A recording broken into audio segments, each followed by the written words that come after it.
Salut, c'est Rudy et je vous souhaite la bienvenue pour ce nouvel épisode des Secrets du sport. Le but de ce podcast est de vous partager ma passion du sport et notamment de découvrir les secrets d'entraînement des champions. Qui sont-ils et que font-ils pour performer au plus haut niveau? Si vous ne me connaissez pas, je suis Rudy Koya, fondateur du site superphysique.org destiné aux pratiquants de musculation sans dopage que j'ai fondé en septembre 2009. Sur ce site, j'ai écrit des milliers d'articles, fait des milliers de vidéos et je fais des podcasts depuis maintenant plus de 10 ans avec toujours la même ligne de conduite, trouver des réponses à mes questions. Sur ce site, vous retrouverez donc une partie de ce que je propose, que ce soit en termes de compléments alimentaires, destinés à améliorer votre santé, notamment bio, mais aussi une application, SP Training, des livres, formations, ainsi que du coaching à distance. Aujourd'hui, j'ai le plaisir de vous partager ma conversation avec Marjolaine Pierret, championne du monde de triathlon longue distance. On a évidemment parlé d'entraînement, mais aussi de ce que signifie être triathlète professionnel, des différentes organisations, des erreurs d'alimentation qui l'ont coûté presque une année d'entraînement, bref, de nombreux sujets qui j'espère vous apporteront des réponses à vos questions. Bonne écoute. Salut Marjolaine, t'as la forme ou quoi? Bonjour, très bien, ça va et toi? Ça va bien. Est-ce que dimanche c'est un jour de repos pour toi? Pas vraiment, non, j'ai roulé 5 heures ce matin. Ah ouais. Mais l'après-midi c'est repos alors? Oui, exactement. Par contre, l'après-midi, c'est un vrai dimanche et je l'apprécie encore plus quand j'ai fait du sport le matin. Ok, ouais, comme souvent moi je travaille un peu tous les jours, je me suis dit je vais te proposer dimanche et je me suis dit mais c'est peut-être ton jour de repos mais pas du tout. Bah si, l'après-midi. En fait, souvent, je nage le soir, donc là, c'est vrai que c'est quand même un jour de repos parce que c'est le seul jour où je nage pas. Alors je voulais revenir un petit peu sur tes débuts en triathlon. De ce que j'ai pu lire, tu as vraiment commencé au moment du Covid et juste après pour de vrai. Est-ce que c'est bien ça? Oui, c'est bien ça, exactement. Moi, j'étais étudiante en expertise comptable et avec le Covid, c'est vrai que j'ai pu faire tous mes cours en visio, donc ça m'a beaucoup aidé parce que j'avais un gain de temps énorme et j'ai pu m'entraîner de manière voilà, très régulière. Donc c'est vrai que le Covid a été pour moi une bonne période. Et avant de faire du triathlon, qu'est-ce que tu faisais comme sport alors? Alors moi, je viens de la gymnastique. J'ai fait de la gym en sport-études de l'âge de 8 ans à 15 ans. Et c'est vrai que quand j'ai déménagé à l'île de la Réunion, ça a été plus compliqué de me sentir bien dans le collège en fait qui était en sport-études. Ma mère était prof dans un collège et un lycée privé et ce collège et ce lycée privé n'acceptaient pas le sport-études. Donc c'est vrai que j'ai arrêté la gym à cause d'un peu de ça. Ma mère voulait vraiment que j'aille dans ce lycée privé et que je continue parfaitement mes études. Mes deux parents sont profs, donc c'est vrai que pour eux quand ils savent aujourd'hui que leur fille est sportive de haut niveau, ça fait un peu bizarre. Et donc après la gym, tu as fait un autre sport, une activité aérobie ou pas du tout? De l'athlétisme, ouais. J'ai fait pendant 3 ans de l'athlétisme avec un coach qui m'entraînait, mais quand j'y repense, c'était vraiment hyper doux. Enfin, il était super. Hein. C'était à La Réunion et j'avais vraiment mon coach perso. J'étais avec 3 copines et en fait, plus les années passaient dans le lycée et plus mes copines arrêtaient et au final, en terminale, j'étais toute seule avec le l'entraîneur et il a toujours été hyper progressif dans tout ce qu'il faisait et c'est vrai que par exemple les séances que j'avais et ça me paraissait dur c'était par exemple un 10 fois 100 et pour moi c'était déjà bien quoi. Je courais 4 fois par semaine et j'avais l'impression d'être une sportive de haut niveau. C'est marrant, mais le 10 fois 100, moi, j'ai fait de la télé quand j'étais gamin. Le 10 fois 100, c'était le terrain de foot du milieu, c'était faire des diagonales en fait. C'était un C'est peu ça. ça, ouais, Ouais. ouais. Exactement, ouais. Ah, je vois. Ça serait un peu mon échauffement d'aujourd'hui, on va dire, si je fais une séance. Et quand tu faisais de l'athlé, est-ce que tu avais des prédispositions dans une discipline en particulier? En fait, je gagnais le cross du collège tous les ans. C'est vrai que ça a été.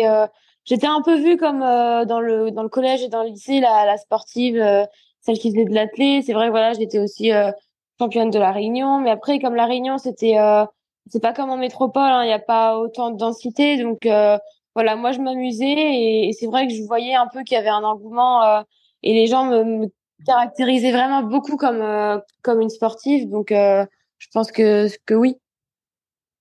Qu'est-ce qui fait qu'avec le Covid, alors, tu te mets au triathlon parce que tu aurais pu continuer en arrivant, c'est vers Nice que tu es, je crois.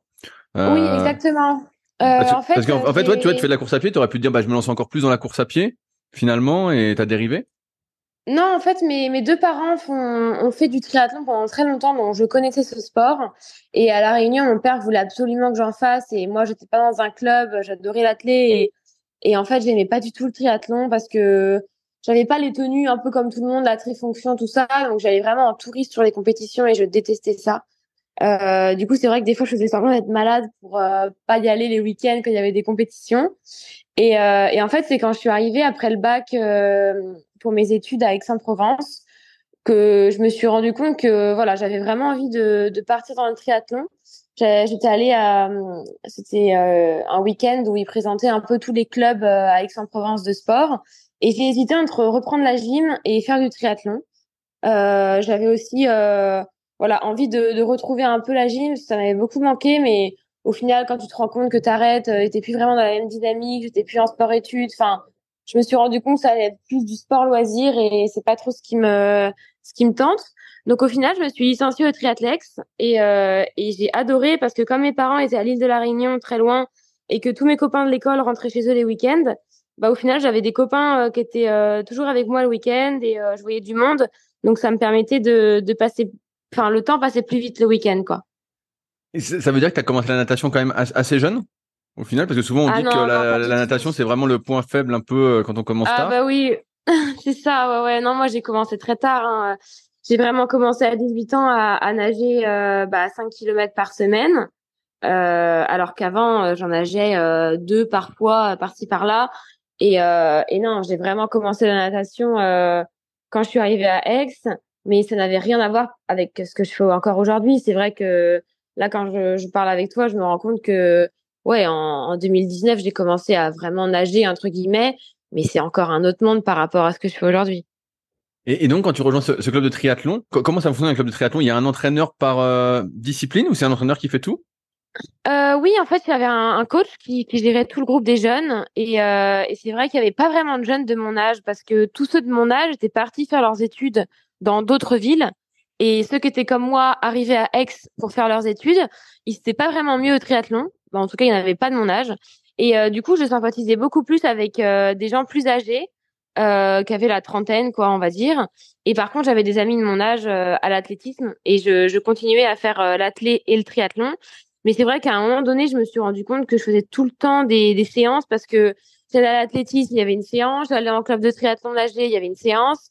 Et en fait, j'ai un peu essayé non, comment dire, enfin, j'ai dû faire un choix et j'ai choisi le triathlon parce que j'avais vraiment adoré en fait tout ce qu'il y avait autour avec les compétitions, les stages aussi qui créaient le triathlex.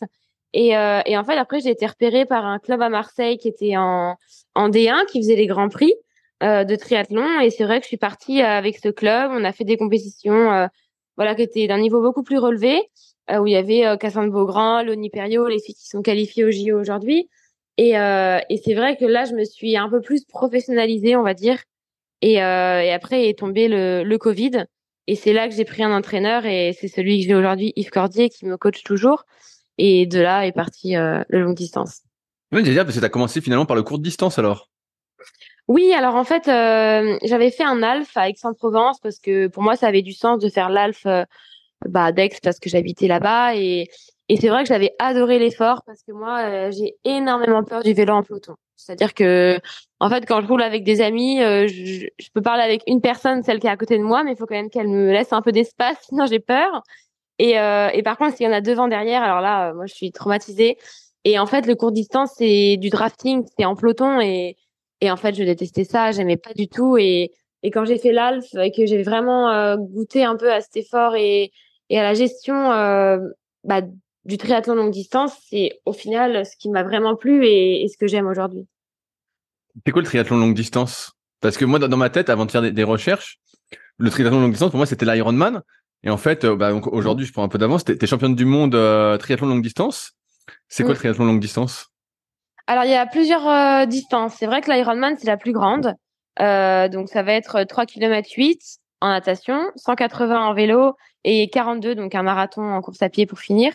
Et ça, j'en ai jamais encore fait. Donc, ça, c'est vraiment la distance reine. Il y a pas plus haut, on va dire.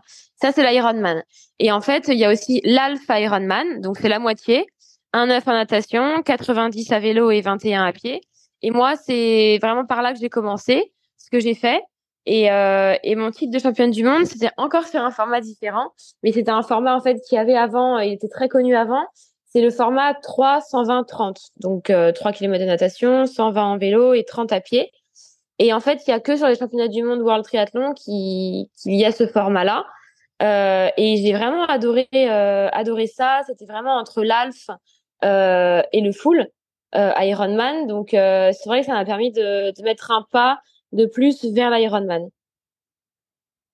Justement, quand je regardais, j'ai dit la World Triathlon, en fait, il y a l'Ironman, si j'ai bien compris, c'est une organisation, c'est pas vraiment Ouais, une fédération. Et toi, là, ton titre, c'est la fédération officielle, on peut dire, l'ITU? exactement. Non, ouais, c'est tout à fait ça. J'ai couru sous les couleurs de l'équipe de France. On est parti avec la délégation française. Donc, on avait avec nous des entraîneurs, un kiné. Enfin, c'était vraiment très cadré et très bien organisé. C'est vraiment les mêmes déplacements que font les triathlètes olympiens, donc qui vont sur les formats M, donc les formats olympiques. Et nous, en fait, il y a une seule course à l'année, donc c'est celle-ci, les championnats du monde. Et après, si on veut faire d'autres courses dans l'année, on s'inscrit sur des labels privés. Donc, il y a le label Ironman, il y a le label Challenge, et il y a aussi un nouvel organisme qui s'est créé il y a 2 ans maintenant, qui s'appelle le PTO, Professional Triathlon Organization. Et en fait, eux ont créé un ranking aussi mondial. Ils attribuent à chaque course des points en fonction d'un. C'est vraiment très très mathématique et il y a des grilles en fait. Chaque course correspond à un point maximum et en fonction de ta place, tu as ensuite des points. Et les 3 meilleures courses de ton année te permettent d'avoir une moyenne de points qui te donne une place au ranking mondial. Ok, et donc le PTO se joue aussi sur des longues distances, où il y a plusieurs distances? Alors, eux, le PTO, ils ont créé un nouveau format qui s'appelle le format 100 km. Donc là, ça va être 2 en natation, 80 en vélo et 18 à pied. Donc c'est un peu en dessous de l'Alf. 2,98, ça fait 100 en tout. Et c'est vrai que eux sont très tournés vers le storytelling. Ils adorent tout ce qui est voilà l'image. Et ils nous aident beaucoup, tous les triathlètes, à nous aider un petit peu dans les communications. Ils font beaucoup de photoshooting avant les courses. Et en fait, eux, c'était vraiment parlant pour eux de dire que c'était un 100K. Et c'est comme ça, en fait, qu'ils communiquent et ils ont créé cette distance-là. Est-ce que c'est comme la Super League qu'on peut voir sur les triathlètes un peu olympiques, avec Oui, des équipes, des maillots, tout ça? alors non, il n'y a pas d'équipe. C'est vrai que, enfin, alors, il n'y a pas d'équipe. En fait, ils ont créé la Collins Cup. Donc ça, cette course était une fois dans l'année et il y avait une course en équipe avec les 3 continents. Donc, tu avais le continent Europe, États-Unis et reste du monde.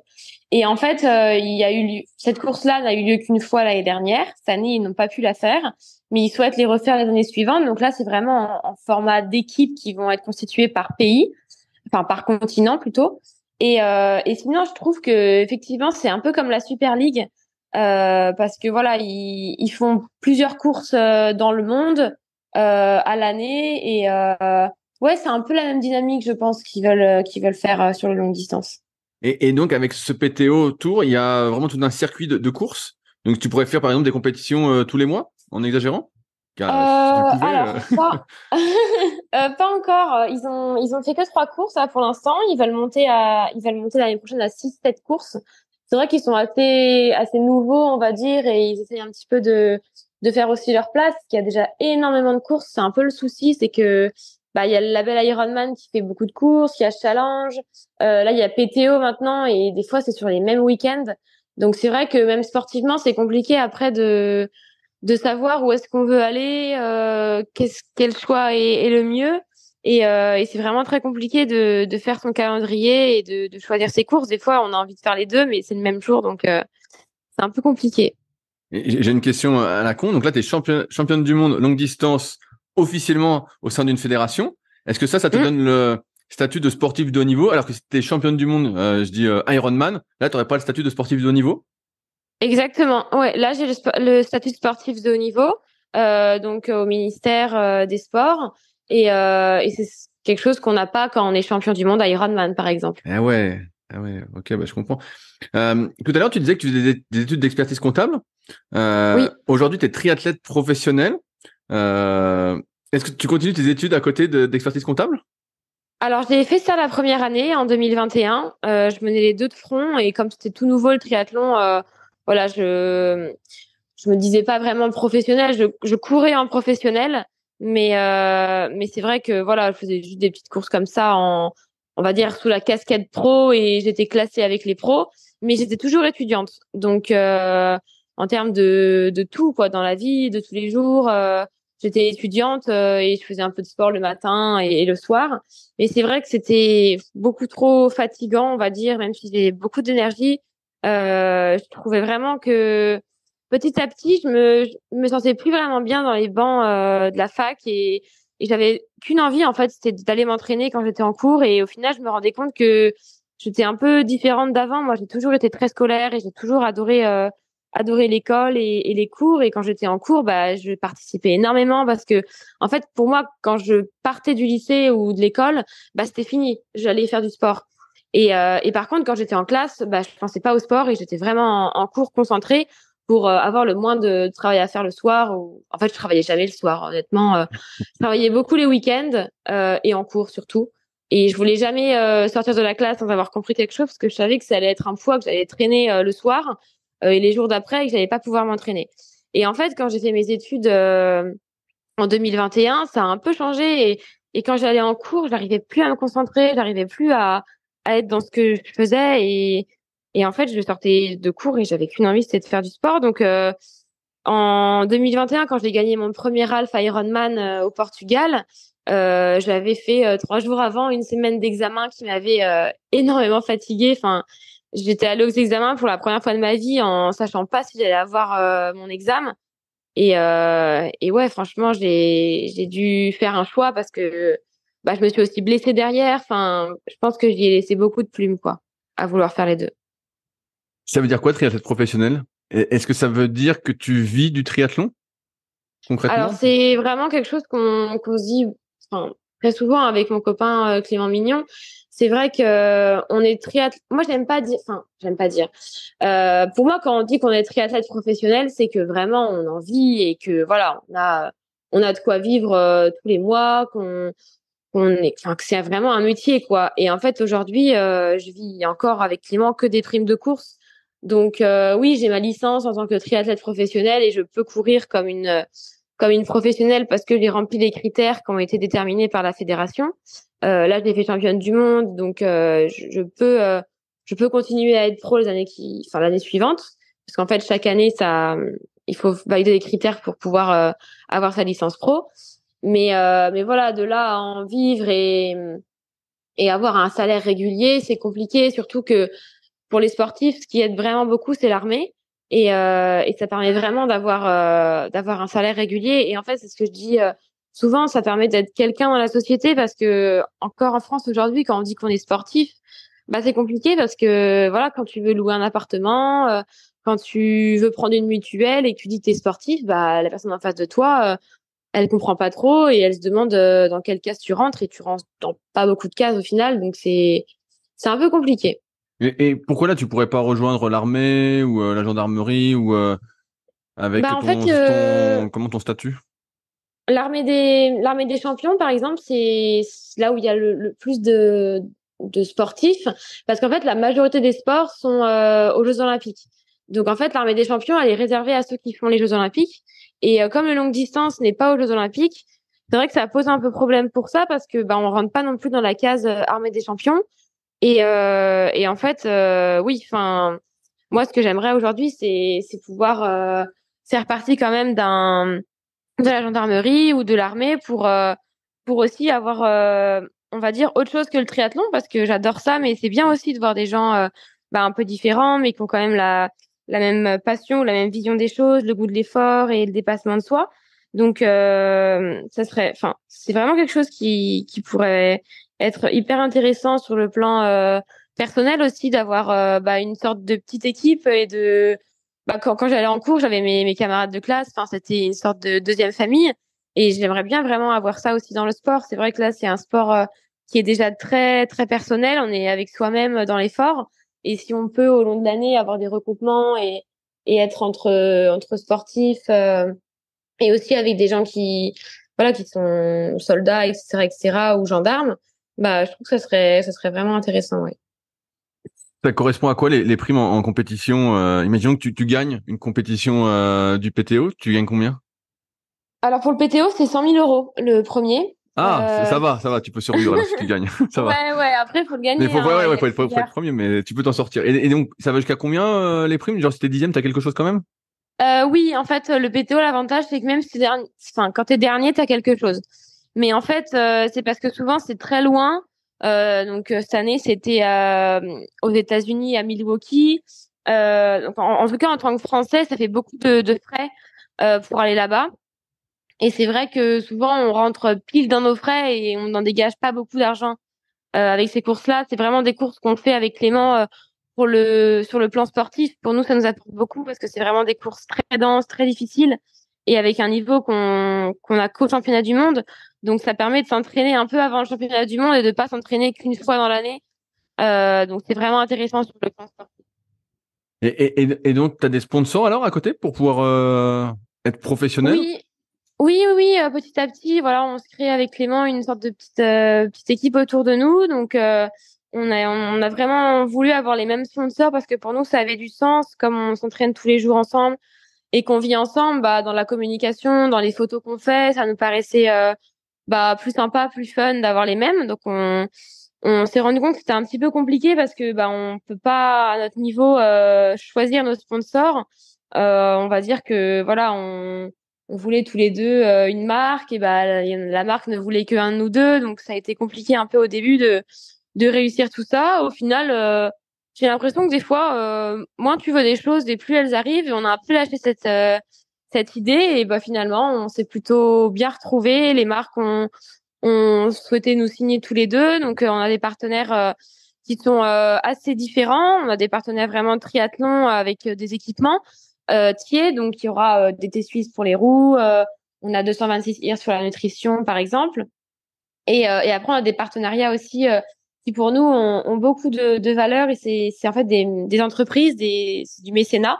Et on a une entreprise qui nous suit depuis le début avec Clément, qui s'appelle Omia, qui est en Charente, et là où Clément a grandi. Et c'est vrai qu'au-delà de nous aider financièrement pour pouvoir, en début d'année, prendre les billets pour aller sur les compétitions et avoir un premier petit portefeuille, entre guillemets, pour dépenser l'argent et aller sur des courses qui permettront d'avoir des prize money, c'est vrai que ces partenaires-là, on a vraiment aussi de l'échange avec eux. Ils nous soutiennent tout au long de l'année et c'est vraiment quelque chose de super fort et bah, qu'on adore, quoi.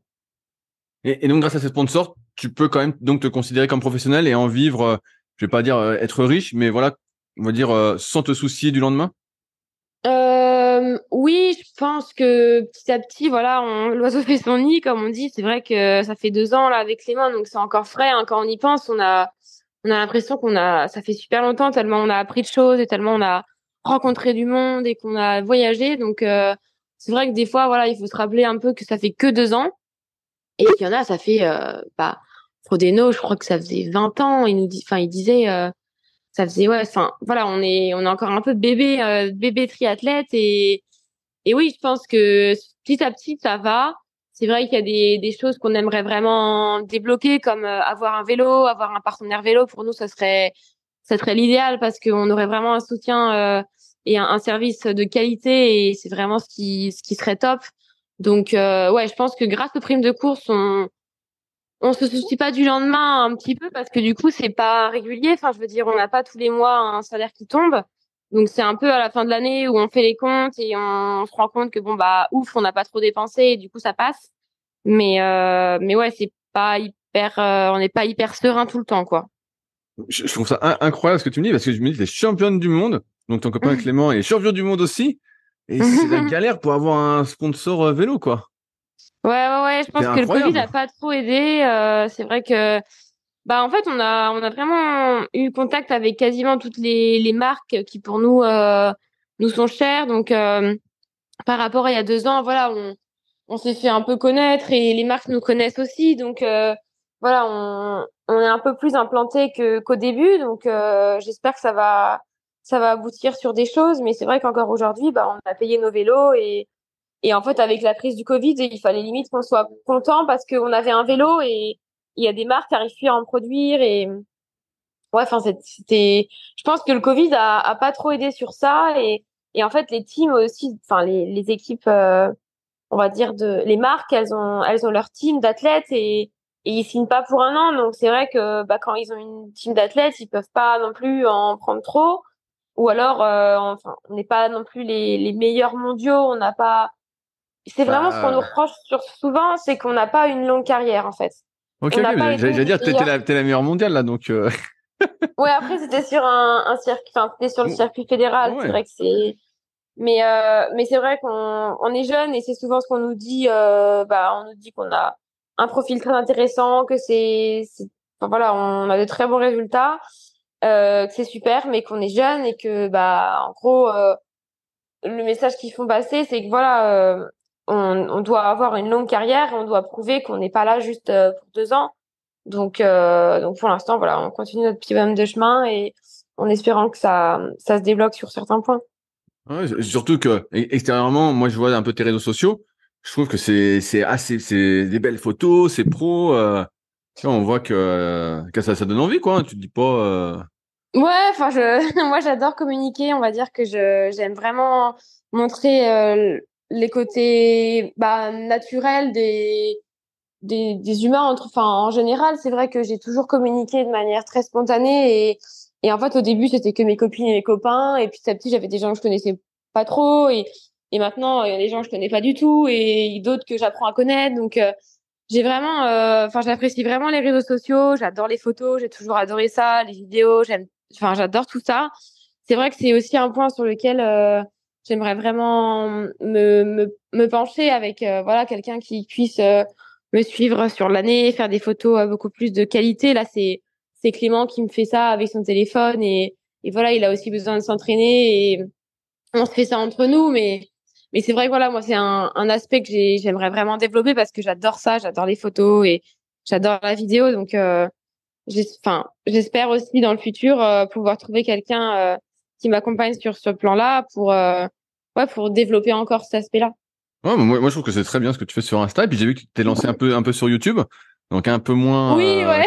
un peu moins que sur Instagram, mais bon, c'est le début. Donc après, bah, je sais comment c'est les vidéos. Au début, tu fais un peu, puis à un moment, tu vas trouver ton style et je pense que les gens sont friands de Ouais, ça, après, hein. ça prend tellement de temps aussi Bah que, ouais, le en fait, montage, filmer, tout ça, et finalement tu préfères t'entraîner que de te filmer quoi à la fin, je bah, en comprends fait, l'histoire. ouais, ben, tu peux vite, en fait, il faut quelqu'un qui filme. Donc, moi, c'est Clément. Mais du coup, je lui dis, bah, filme-moi. Mais du coup, c'est pas du tout naturel. Donc, c'est vrai que des fois, je lui dis, non, mais il faut que tu le fasses de toi-même. Faut pas que je te le dise parce que sinon, c'est pas naturel. Et moi, je veux montrer une vidéo. Tout à fait, Mais bon, je vois c'est l'histoire. un garçon, donc il est pas, enfin, je sais pas, il est pas trop là-dedans, lui. Je reviens sur l'entraînement. Tout à l'heure, tu as Oui. dit que ton entraîneur, c'était Yves Cordier. Mm. Donc, si je dis pas de conneries, Yves Cordier, c'est un des pionniers du triathlon longue distance en France.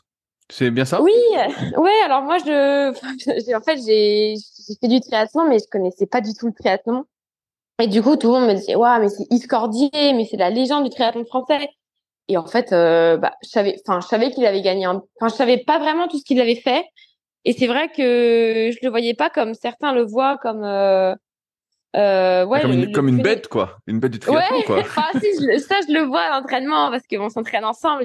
En vélo, il m'aide sur mes séances et tout ça. Mais c'est vrai que ouais, moi enfin, en fait, je l'ai contacté grâce à un ami qu'on a en commun et j'ai eu la chance de le contacter et j'ai eu la chance qu'il accepte aussi. Et au final, en fait, comme j'habitais à Nice et lui aussi, bah voilà, on s'est rencontrés, on a discuté et c'est vrai qu'on a tissé des liens qui sont très forts aujourd'hui. Et c'est vrai que j'en suis aujourd'hui ici grâce à lui parce qu'il m'a apporté énormément sur l'entraînement, oui certes, mais aussi sur tous les à côté et c'est vraiment un soutien important pour moi aujourd'hui, ouais. Comment ça s'organise pour toi, une semaine, je veux dire, type, même si ça varie?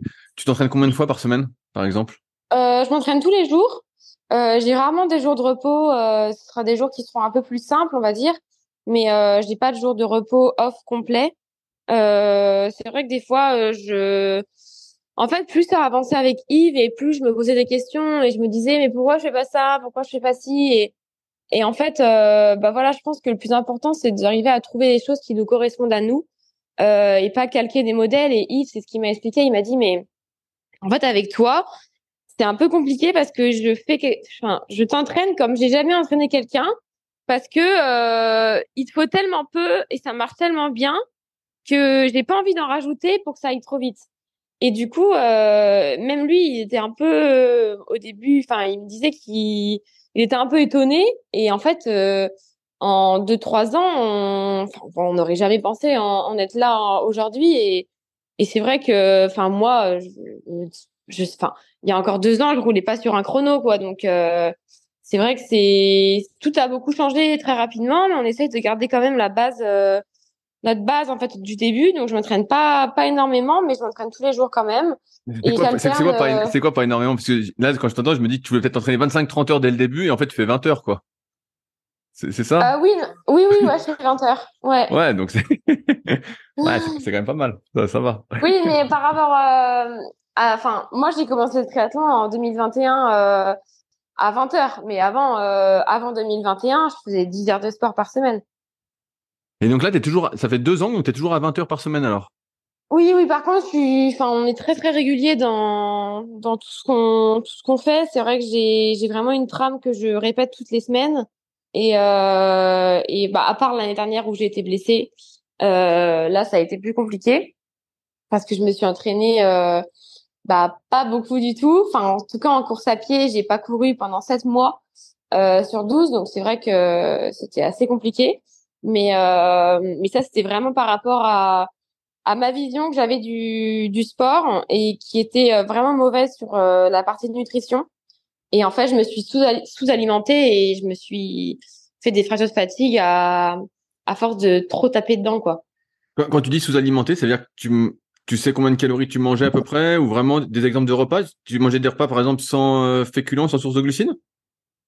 Oui, c'est ça. Ouais, en Ah fait, je ouais. calculais pas les calories, mais en fait, je Ouais. mangeais comme quelqu'un qui était, bah, en fait, comme avant, quand j'étais lycéenne, enfin, même pas, parce que quand j'étais lycéenne et à la fac, je mangeais même plus. Mais en fait, j'ai mis du volume. Enfin, je me suis entraînée 20 heures par semaine et je mangeais beaucoup moins qu'avant. Et je mangeais comme quelqu'un qui travaillait au bureau toute la semaine, toute la journée. Et t'avais pas faim? Donc, non, pas spécialement. En fait, je me gavais de fruits. J'ai toujours adoré les fruits. Et du coup, mon volume alimentaire était énorme et donc j'avais le ventre rempli. Et je me disais, mais là, j'ai trop mangé. Et du coup, à chaque fois, bah, c'était le cercle vicieux parce que j'avais peut-être trop mangé, mais enfin, c'était que de la bouillie, entre guillemets. Et j'étais remplie de fruits, quoi. Je vois bien, je vois bien l'idée. Et donc, tu t'es fait pas mal de fractures de fatigue alors? Tu t'en as fait combien? 4. À 4. Et donc Ouais, en un an. à des endroits différents? Oui, au sacrum, la première. Donc, ça a été un peu Et l'électrochoc. comment tu te fais le sacrum en courant avec les chocs? Ou le vélo? Bah, en fait, je courais. C'était un lundi, je m'en souviens très bien. On repartait sur une semaine. Et j'avais un petit footing donc de 15 kilomètres. Et à la fin du footing, mais vraiment pile à la fin, au bout de 15 kilomètres, je dis à Clément, attends, on peut rentrer à pied, j'ai un peu mal dans le dos. Et j'avais une sorte de poing dans la fesse. Et en fait, ce point dans la fesse est jamais parti. Et j'ai mis 3 semaines avant de me rendre compte que c'était vraiment ça. Et en fait, j'avais fait du rangement, donc je me suis dit, oh, j'ai mal au dos. Mon médecin, avant, qui était un médecin classique, m'avait dit, oh, mais c'est un lumbago, tenez du Doliprane. Et moi, j'avais vraiment mal, quoi. Enfin, je me disais, mais il comprend pas, quoi. Et du coup, j'étais allée à Monaco faire un IRM parce qu'il y avait que là-bas où il y avait des rendez-vous plus ou moins rapides. Donc, je l'ai eu au bout de 3 semaines. Et en fait, bah là, j'ai su que c'était une phase de fatigue. Enfin, j'ai lu le compte rendu. Et après, bah, c'était un peu comme on dit à la réunion des merdaou, c'est-à-dire que bah, j'avais le compte rendu et puis bah voilà, c'était phase de fatigue, mais je savais pas ce qu'il fallait que je fasse, pas faire, comment me remettre sur pied, combien de temps. Donc en fait, bah je me suis soignée avec Google au début. Mes parents ont fait beaucoup de recherches également sur ce sujet-là et on en est arrivé à la problématique majeure et au point central qui était l'aménorrhée et la nutrition qui m'avait, enfin la sous-alimentation qui avait causé ça, quoi. Et tu t'es fait des fractures de fatigue où ça après? Après, c'était au pied et à la vertèbre, à Ah, une des vertèbres. ah ouais, t'as morflé. Et t'as mis combien de temps avant de comprendre que ça venait de ton alimentation? Qu'à de trouver cette piste, entre guillemets?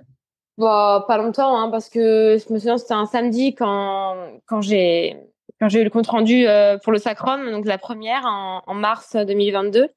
Et tout de suite, mes parents, ils sont tous allés sur Internet, ils ont cherché énormément et c'était beaucoup d'articles canadiens et anglais qui parlaient de ça, du syndrome de Rett, etc., etc. Et après, bah, je pense que 2 jours après, voilà, je savais, mais entre savoir et après l'accepter, là, ça a été plus long parce qu'il a fallu tout changer, en fait, tout ce que je mangeais, toutes mes appréhensions sur certains aliments et toutes mes manières de faire, j'ai dû tout changer. Et en fait, j'ai dû réintroduire des aliments et accepter cette sensation de reprise de poids parce que j'ai pris 8 kilos.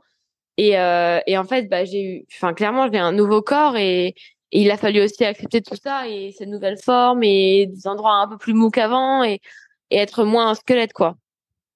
Ok, putain. Et là, quand tu as changé ton alimentation, tu t'es fait entourer d'un nutritionniste ou d'un diététicien ou tu as géré toute seule? Alors, j'ai vu une nutritionniste au début, mais ça m'a un peu brouillée parce que j'avais l'impression d'être un robot et de juste devoir remplir des cases dans le sens où il fallait tant de grammes de protéines, tant de laitage, tant de machin. Et au final, j'ai compris une chose, c'est que l'élément essentiel, c'est de retrouver mes cycles.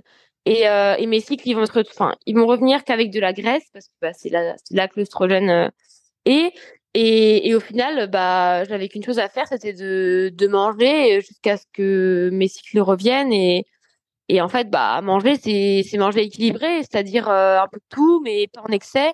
Et de tout, ça veut dire aussi un peu des fois de conneries, entre guillemets, et de biscuits, enfin de choses pas très très bonnes et pas très saines, mais si c'est contrôlé et bien, enfin, et apprécié, on peut manger de tout, vraiment.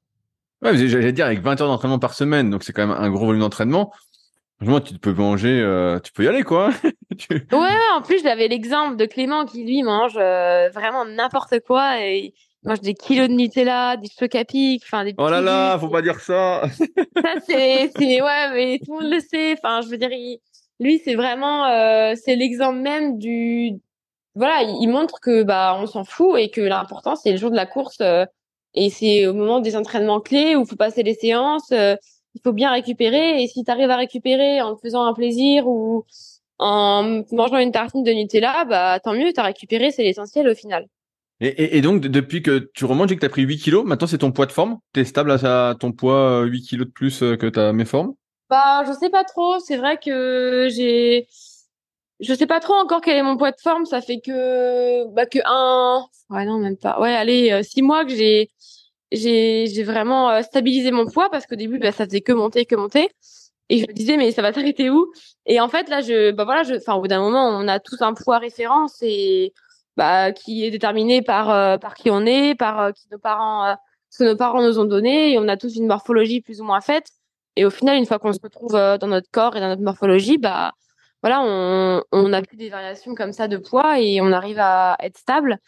Donc, voilà, je pense que là, je suis à un poids entre guillemets santé, et après, ça n'empêche pas sur des événements, enfin sur des courses importantes de perdre un peu de poids, mais je me suis aussi rendu compte que dès qu'on perdait du poids, on perdait de la force et de la puissance, et il fallait trouver vraiment le bon compromis, et du coup, c'est compliqué parce que on va se sentir beaucoup mieux en course à pied, ça c'est sûr. Je l'ai vécu avec 8 kilos de moins, je peux assurer qu'on court très vite, mais au final, maintenant, je fais les mêmes temps et je roule plus vite.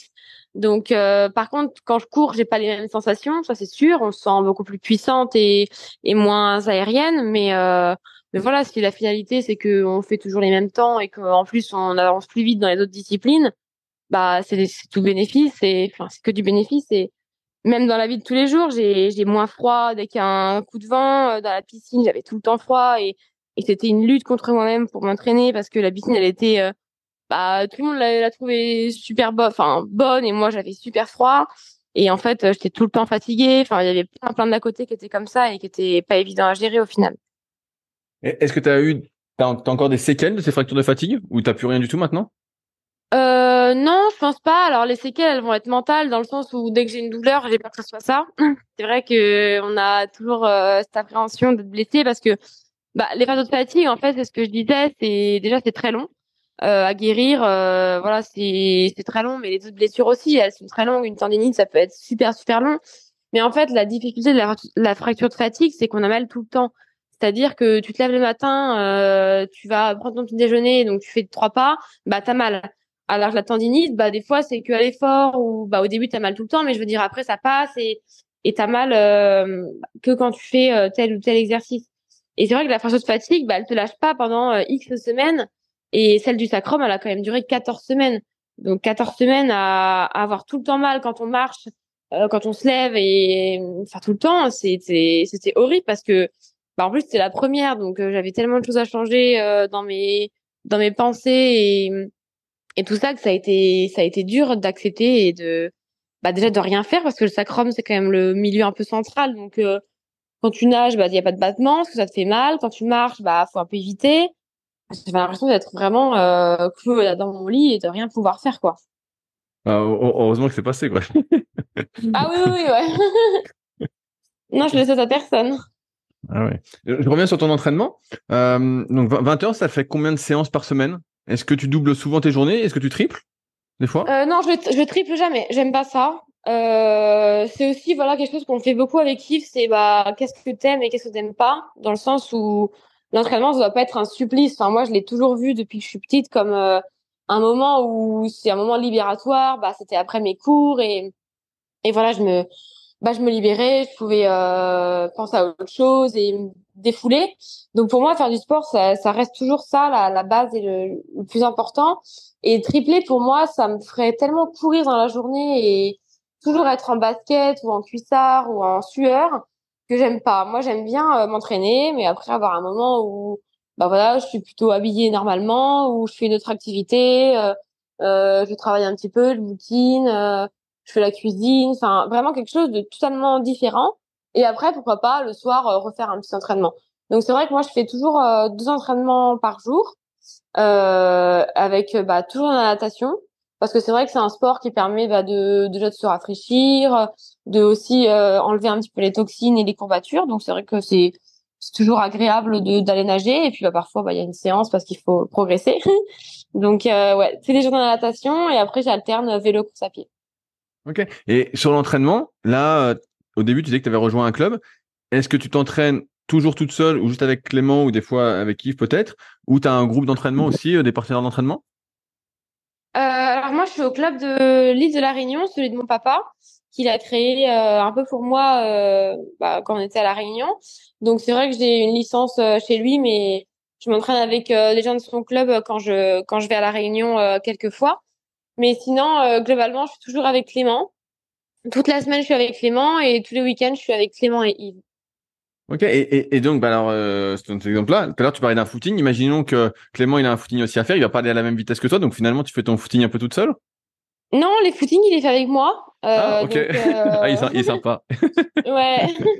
Non, en fait, il s'est rendu compte qu'il avait aussi progressé à force de s'entraîner avec moi parce que lui, il faisait toujours tout un peu au seuil et à fond.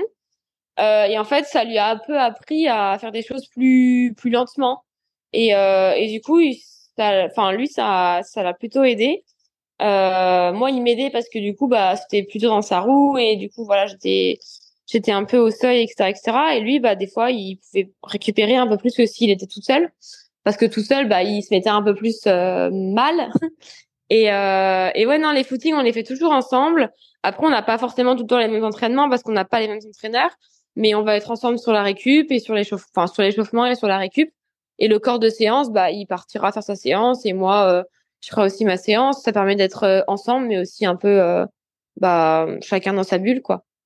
En entraînement un peu d'endurance, ultra-endurance, on parle souvent d'une répartition un peu 80-20, tu sais, 80% basse intensité, 20% haute intensité. Là, tu parles Ouais. d'entraînement au seuil qui est pas souvent mis dans ce modèle 80-20. Est-ce que toi, malgré tout, ça ressemble un peu à ça? Tu vois, quand tu dis un Non, pas foot, du tout. pas du tout, voilà, bah, c'est ce que j'avais Ouais, cru non. comprendre. Alors voilà, c'est exactement ce que j'avais cru comprendre. Alors, qu'est-ce que tu fais? Comment ça fonctionne un peu, grosso modo? Est-ce que tu peux m'expliquer? Bah c'est vrai que je me suis rendu compte que moi j'aimais beaucoup les efforts, enfin les efforts longs. C'est-à-dire que j'ai pas besoin de faire beaucoup de séances et de rappels d'allure, etc., etc. C'est vraiment quelque chose de très personnel. Et après voilà, c'est des choses que j'ai apprises au fil du temps. Bah, c'est compliqué parce que il faut savoir un petit peu au début tester un peu tout pour voir ce qui fonctionne. Mais c'est vrai que nous, on fait toujours un peu de tout. C'est-à-dire que des fois, j'ai des choses très lentes. Des fois, j'ai donc avec des lignes droites. Du coup, ça va être à l'opposé vu que je vais faire des choses très vite. Des fois, je vais avoir des efforts un peu soutenus sur des intervalles un peu plus longs. Enfin, j'ai vraiment de tout et enfin, je saurais pas trop. Ouais, t'as pas l'impression de faire vraiment beaucoup de basse intensité et 20% de haute intensité, quoi. En fait, t'as vraiment un mélange un peu de tout. C'est un peu, j'allais dire, en exagérant, un tiers, ou quand Oui, je même pas pense. dans ces eaux. Enfin, franchement, je fais tout et je suis souvent, ouais, je suis vraiment, enfin, je fais vraiment la sensation dans le sens où si aujourd'hui c'est un travail de côte, bah voilà, dans la côte, faut souffrir et puis le reste, bah, je suis tranquille, quoi. Est-ce que ça veut dire que tu n'utilises pas trop de data? Tu vois, je te donne une connerie, je Non, parlais pas du tout. ouais, ce que j'allais dire, est-ce que Ouais. tu mets ta montre pour dire, bah tiens, je dois être à telle vitesse en course à pied, ou tu mets ton capteur de puissance sur le vélo, je dois être à telle puissance. Ça, tu fais pas trop ça pour Je l'instant? me mets, ouais, j'ai tout, mais enfin, par exemple, en course, je regarde pas du tout mes watts ou quoi que ce soit. Je fais ma course, je sais que j'ai 90 kilomètres à faire, que le parcours est comme ça, qu'après je dois courir un semi, et du coup, je gère avec la forme du jour et la tête du jour mon effort. Donc, je me suis jamais cantonnée à des chiffres ou à des chiffres. Ouais, Ouais, non, jamais. c'est intéressant parce que justement, ça contraste beaucoup avec ce que je peux voir, où les gars, quand ils font un Ironman, ils sont vraiment sur leur vélo. Si c'est 350 watts, c'est 350 watts, et ils en dérivent Ouais. pas, quoi. Donc, Non, alors peut-être que sur un Ironman, il faut que je pense que si j'en fais un Ironman, il faut pas que je dépasse une zone de puissance. Donc peut-être il faut que je le regarde à certains moments, par exemple tous les 40 kilomètres pour voir si voilà, je dépasse pas un nombre de watts qui fait que j'exploserai. Parce que là, c'est vraiment de la gestion pure, vu que c'est un effort qui est quand même très long. Mais non, je regarderai pas ça pendant 4 5 heures, quoi. et est-ce que ça veut dire alors que durant l'entraînement, sur tes différentes allures, c'est vraiment que de la sensation et tu fais pas de test, par exemple, pour déterminer tes seuils, tu vois, c'est la mode en ce moment des seuils lactates. Ouais, Euh, est-ce que beaucoup ça. tu fais des trucs comme ça ou même finalement, comme tu sens les choses, Bah, j'ai fait un test d'effort en début d'année, donc plus moi c'est plus enfin c'était plus pour le niveau santé, voir si mon cœur allait bien. Mais c'est enfin voilà, on a vu mes seuils etc etc. Mais pour tout dire, je m'en souviens même plus. Enfin je sais même plus mon seuil 1 et mon seuil 2, enfin SV1 SV2. En fait moi vraiment je suis novice, enfin on va dire dans toutes ces données là. Ma VMA je la connais même pas, donc je pourrais même pas dire. oui, c'est intéressant, c'est hyper intéressant parce que là, c'est ça aussi qui est original dans ton parcours, c'est que tu as débuté il y a pas si longtemps que ça le triathlon. T'es déjà donc championne du monde, je le rappelle, parce que c'est pas minimisé officiellement dans la fédération officielle. Mm, Là, tu vas t'attaquer, de ce que j'ai compris, des distances, tester l'Ironman, voilà, mm, tester le PT autour, tout ça. Mais mm. ça montre, en tout cas pour moi, que t'as pas besoin de te prendre la tête plus que ça. Alors qu'aujourd'hui, on a l'impression sur les réseaux sociaux qu'il faut beaucoup se prendre la tête. Tu vois, avec les datas, les données, tout ça, Ouais, ouais. pour Mm. arriver, alors que ça se trouve, tu fais le 10 km en 1 heure et que t'es déjà scotché sur ta montre, alors qu'en fait, bon, tu fais 1 heure Bah, au 10 km, tu c'est, peux peut-être aller courir 3 fois par semaine, tu vas progresser, quoi, sans trop y penser. bah, ouais, moi, je pense que des fois, voilà, les gens se marquent ça, faut faire ça, mais, bah, si t'es fatigué, ça sert à rien. Enfin, je veux dire, écoute-toi, fais quelque chose de beaucoup plus soft et par contre, fais une super séance dans 2 jours parce que tu auras bien récupéré et que tu te seras écouté. Et moi, c'est comme ça que je fais avec Yves et Clément m'aide aussi là-dessus. Parce que parfois, c'est compliqué, effectivement, quand on voit que les toutes font ça, on a tendance à se dire, mais pourquoi moi, je fais pas les tests lactates? Pourquoi j'ai pas les petites bandelettes? Et pourquoi tu me prends pas un peu de sang pour voir à combien je suis en lactate? Mais au final, enfin, je saurais même pas ce que je ferais de cette donnée. Enfin, je veux dire, ouais, non, je fais pas tout ça. Moi, je préfère, bah, comme je l'ai dit, c'est un sport très égocentrique, je trouve. Et j'essaie de le partager un maximum, moi, bah, avec Clément et avec Yves pour, bah, donner mon ressenti, etc., etc. Mais quand je suis en course, et quand je suis sur les séances, c'est très personnel et j'essaye de me recentrer vraiment sur moi. Comment ça se passe autour de l'entraînement? Est-ce que tu fais des choses pour améliorer ta récupération? Est-ce que par exemple tu vois un kiné, un ostéo? Est-ce que tu fais, tout à l'heure on parlait du mental, est-ce que tu fais de la préparation mentale? Est-ce que Oui, tu... j'ai un kiné ostéo qui fait les deux, qu'on voit une fois par semaine avec Clément. Donc il est en lien avec notre médecin du sport aussi. Donc c'est vrai que c'est quelque chose qui est assez récent, mais qui nous aide beaucoup à être beaucoup plus relâché sur ces points-là et on sait que c'est géré par quelqu'un dont on a confiance. Donc c'est bien parce que on le voit vraiment. Voilà, c'est un moment de détente où il nous soigne un petit peu les petites douleurs qu'on a. Ouais, il est là pour nous déstresser aussi. Des fois, quand on a mal quelque part, on se dit mince, qu'est-ce que j'ai? Et tout de suite, on peut rentrer dans une spirale infernale. Donc, ça nous aide et c'est en lien aussi avec la préparation mentale. J'en ai fait un petit peu. C'est vrai que je suis pas très assidue dans mes rendez-vous avec ma préparatrice mentale, mais à chaque fois que j'en fais, j'adore ça.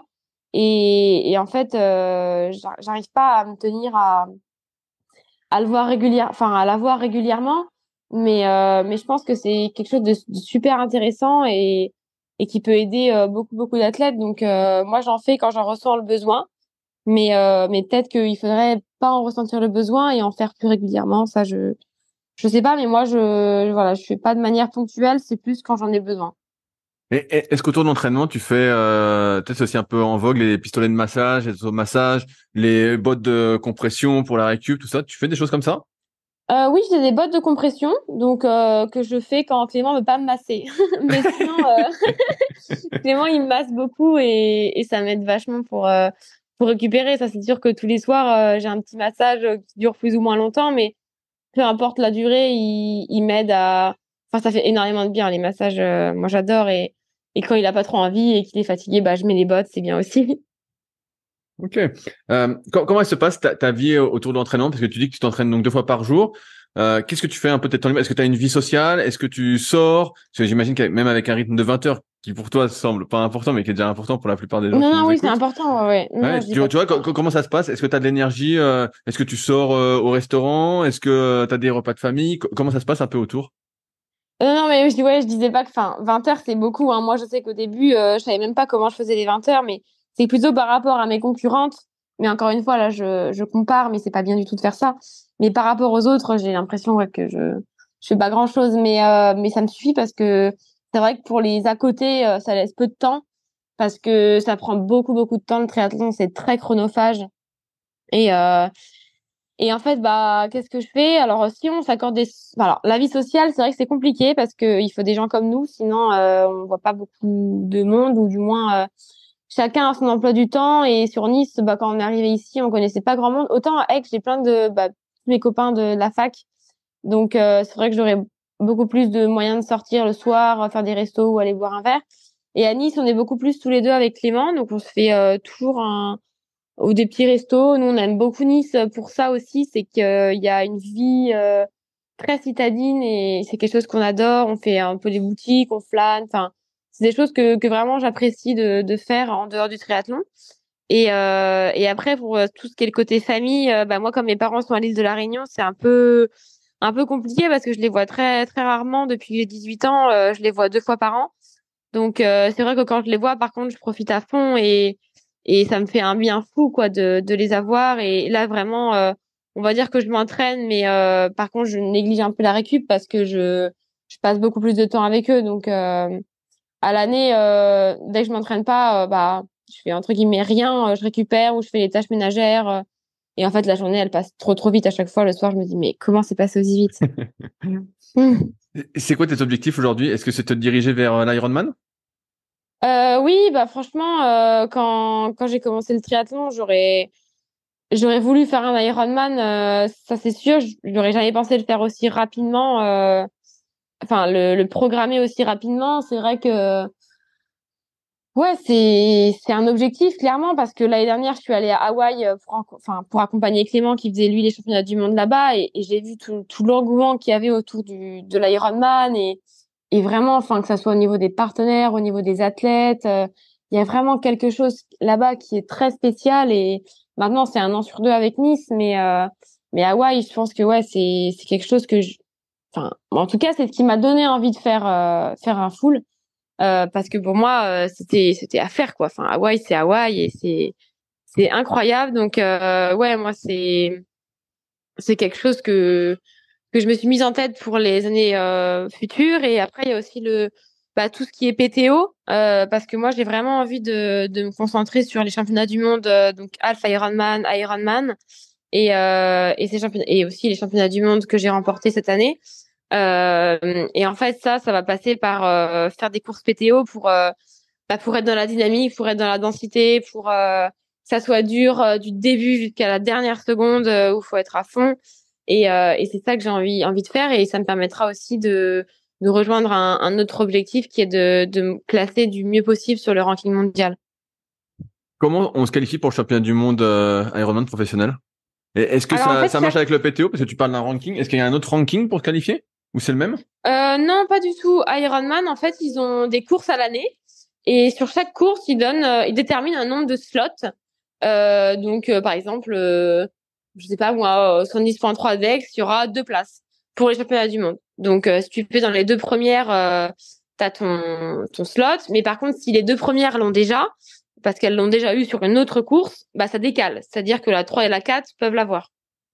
Et du coup, en fin d'année, c'est un peu plus facile et moins stressant parce que du coup, la majorité des filles l'ont déjà eu sur notre course. Donc ça décale, ça décale, ça décale et tu peux bien t'en sortir et réussir à avoir ta qualif. Ok. Et donc, faut faire des courses Ironman. Alors, chaque Mm. organisation a son ranking, en gros. Chaque organisation a son nombre de slots pour participer au championnat du monde. Par contre, il n'existe qu'un seul ranking mondial et ça, c'est le PTO qui le fait. Ok.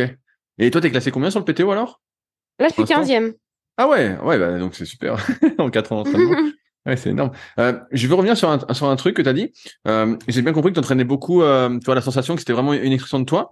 Et j'ai cru lire que quand tu as gagné le championnat du monde, pour toi, tu n'avais pas fait une bonne course. Tu n'avais pas eu des bonnes sensations. Tu n'avais pas eu l'impression vraiment de t'exprimer. Est-ce que j'ai bonne mémoire par rapport à ça? Oui, les championnats, ouais, les championnats du monde à Ibiza ou à Lahti? Quand Ceux que j'ai tu as fait championne gagné du monde? ITU, ouais, les championnats du monde longue Ouais, distance. ITU, ouais. Bah, c'est vrai que ça a été une course très, très, très particulière parce que déjà, c'était un peu mon premier objectif depuis ma prise de poids, entre guillemets.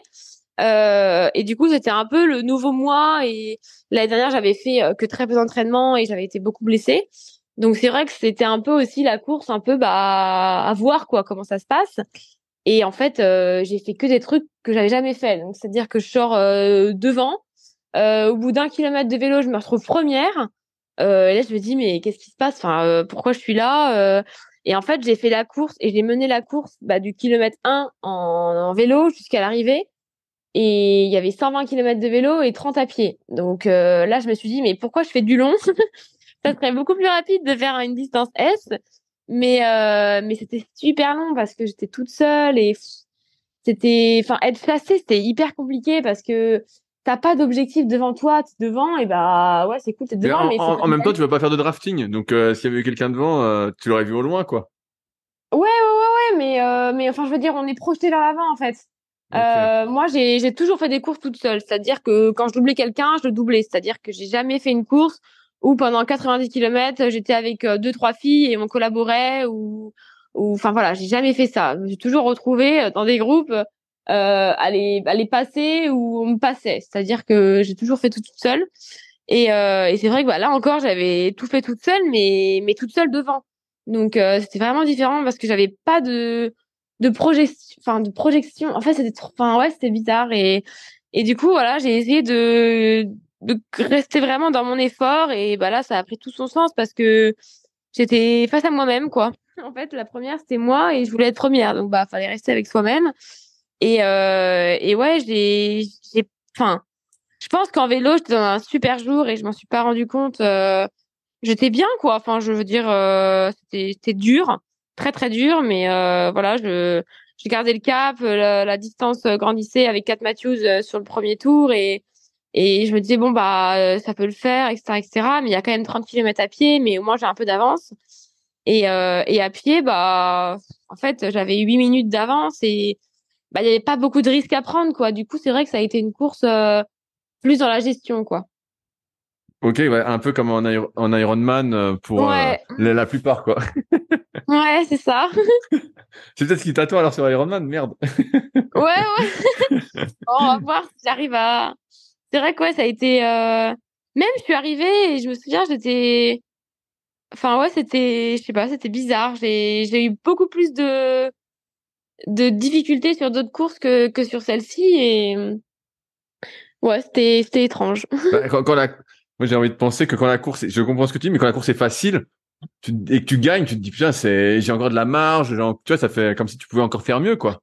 Tu vois, c'est Bah en encourageant fait quand même. j'étais limite déçue qu'il n'y ait pas eu de battle parce que moi enfin j'ai toujours fait des courses où il y avait quelqu'un devant moi, je la passais, il y avait encore quelqu'un devant moi et puis je la passais et puis bah sur un half bah là j'étais première et du coup bah j'avais enduré beaucoup de souffrance jusqu'à être la première et j'étais première à chaque fois quand j'ai pris la tête sur des halfs et que j'ai gagné, je l'ai prise au kilomètre 8-10 à pied. Donc, il me restait les 10 kilomètres à faire toute seule devant. Donc, déjà, c'est un peu moins que tout ce que j'ai fait au monde.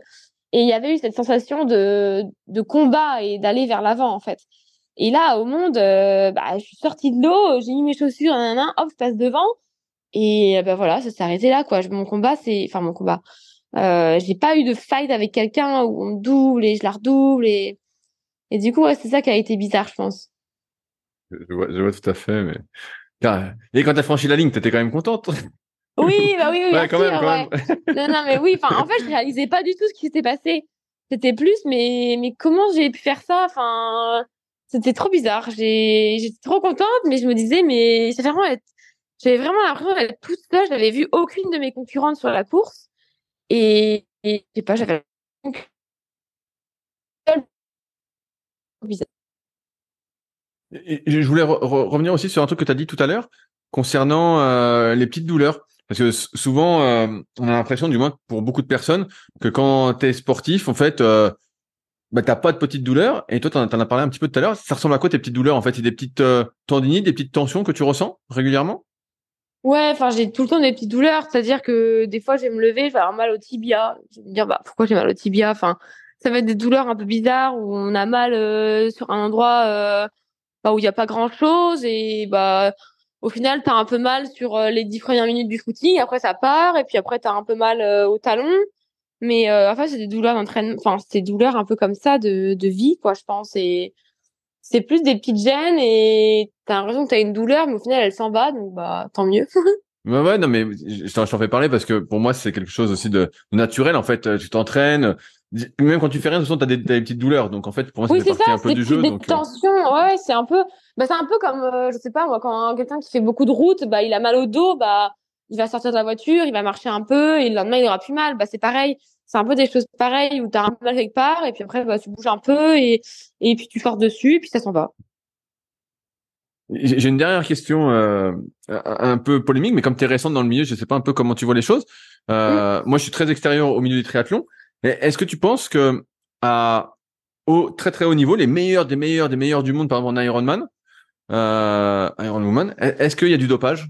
Est-ce que tu penses que ça n'y va pas avec le dos de la cuillère? Ou tu crois que ça passe? Euh, je sais pas, franchement, c'est compliqué. Je suis vraiment novice là-dedans et il y a encore plein de choses que j'ignorais comme les cétones et plein de, enfin, Ah oui, c'est il vrai, y il y a a cette plein de, histoire de cétone, ouais, c'est vrai. ouais, il y a plein de choses comme ça ou même le bicarbonate de soude. Enfin, c'est des choses qui sont pas dopantes, mais c'est des choses qui pour moi n'existaient même pas et au final, je me suis rendu compte que j'avais un retard monstre sur la vision du sport professionnel et je pense que les meilleures mondiales, ça, une chose est sûre, elles sont calées, mais parfaitement sur des sujets de nutrition, d'optimisation de la récupération et sur plein de domaines hyper importants pour performer. Ça, elles sont hyper calées parce qu'elles ont bossé et qu'elles se sont entourées de personnes très compétentes.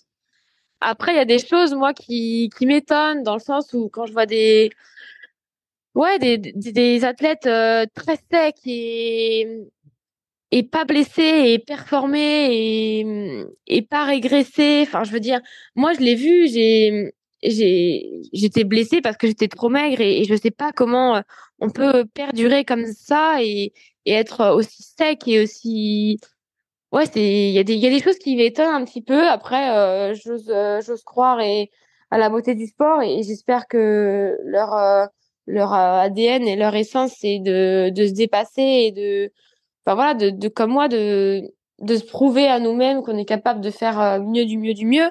Mais ouais, j'espère pas il y a de ça parce que bah, c'est vraiment un fléau et enfin, je veux dire, c'est quelque chose qui gâcherait l'image du sport déjà et puis qui serait pas du tout respectueux pour ses concurrents. J'arrive un peu au bout de mes questions et, j'ai une petite conclusion. En fait, de tout ce que tu m'as dit, moi, j'ai l'impression que tu as un potentiel de dingue, quoi. Tu t'entraînes 20 heures, ce qui peut sembler peu, entre guillemets, comparé à certaines. T'es beaucoup à la sensation. Tu parlais des cétones, du bicarbonate, tout ça, des choses qui sont un peu nouvelles pour toi. C'est assez incroyable quand on regarde ton parcours. En fait, j'ai l'impression que ça va tellement vite. Et j'ai vraiment hâte de voir la suite parce que franchement, il y a un potentiel énorme, quoi. C'est Bah, en incroyable, vrai, quoi. rien ne dit que en faisant 30 heures, je serais mieux. Ouais, ouais. Ça se trouve, c'est ça qui me correspond. Et voilà, après, je vois que en faisant la même chose à l'entraînement, j'ai beaucoup progressé quand même parce qu'il y a tellement d'autres facteurs qui sont importants comme la confiance en soi, la nutrition, l'optimisation de la récupération. En fait, moi, c'est plus, je pense que ouais, ce qui me ferait progresser, c'est avoir une équipe autour de moi et être comme les meilleurs mondiaux avec des personnes très scientifiques et et qui gèrent en fait un peu pour toi tous ces aspects-là et que t'es pas à toi faire des recherches ou je veux dire voilà, ça se trouve il y a des choses comme les cétones, enfin je veux dire il y en a ça fait des années qui ça se trouve enfin qui ont utilisé ça fonctionne pas mais voilà, elles ont essayé et moi je savais même pas ce que c'était, enfin je veux dire et même si j'en donne aujourd'hui, je saurais même pas quoi en faire en fait. Et je pense que c'est plus une évolution des choses. Si un jour ça se présente et que il y a quelqu'un voilà dans mon staff qui me dit bah voilà, je pense que ça serait super intéressant de travailler le lactate parce que couplé avec tel entraînement, ça peut faire ci, ça peut faire ça et on aura une donnée supplémentaire et ce serait bien de l'utiliser cette donnée-là et que ça fonctionne, bah tant mieux mais ouais, je me laisse un peu porter parce que je crois vraiment un peu comme je l'ai dit au tout début de notre enregistrement que bah moins on force les choses et mieux c'est au final. C'est un super mot de la fin. Marjolaine, s'il y en a qui veulent te suivre sur les réseaux, où est-ce qu'ils peuvent te retrouver? Quel est ton compte Instagram? Alors mon compte Instagram c'est Marjolaine avec 3 O et 2 I. Il y avait plus que ça qui restait donc quand je l'ai créé il y a très très longtemps. Non, c'est là que je communique le plus que j'aime être. Après je suis aussi sur LinkedIn, c'est un espace que j'aime beaucoup qui associe vraiment l'entrepreneuriat, tout le monde de l'entreprise, enfin un peu tout le monde qui travaille et qui a des passions et qui j'aime bien aussi voilà LinkedIn c'est quelque chose que j'aime bien et mais sinon la majorité ouais c'est Marjolaine Pierret sur Instagram, je pense qu'on le trouve et on voit ma photo avec ma petite banderole Iron Man. Mais d'ailleurs, maintenant, tu as des tenues, entre guillemets, professionnelles, t'as plus ton look de débutante. Et comment ça s'est passé d'ailleurs, ce changement de Ouais. tenue? Comment ça s'est passé? Parce que j'ai lu dans les articles et d'interviews que voilà, comme tu disais tout à l'heure, t'aimais bien t'habiller n'importe comment. Ouais. Et maintenant, t'as un look professionnel. On peut dire que ça fait vraiment pro. Ouais, bah c'est vrai qu'au début je m'habillais enfin je veux dire voilà comme j'avais envie et je le fais toujours, enfin je veux dire je m'habille toujours comme j'en ai envie mais c'est vrai que maintenant il y a des choses à mettre en place auxquelles il faut faire attention comme l'aérodynamisme, enfin tu peux plus ne pas faire attention à ça et il faut essayer de trouver la tenue la plus adaptée pour être aéro et donc c'est vrai que il faut aussi penser à ça et plus juste s'habiller pour s'habiller quoi. Super. J'espère que nos auditeurs ont passé un aussi bon moment que moi. C'était très instructif et très plaisant. Et donc, Bah merci je te beaucoup en remercie tout encore une cas. fois du temps que tu m'as consacré et des réponses que tu m'as données, qui m'éclairent encore un Pas de peu plus souci. dans mon questionnement. Super, Marjolaine. Je te souhaite une bonne fin de journée vu que t'as pas d'entraînement. Peut-être que tu vas aller Ouais, c'est nager. ça. Je sais pas. Peut-être que tu vas aller nager. Tu vas avoir comme il fait chaud en ce moment. Peut-être Non, que, je vais rien faire. ah. Non, je récupère. Super. Merci encore à toi et à bientôt peut-être. À Salut. bientôt, merci.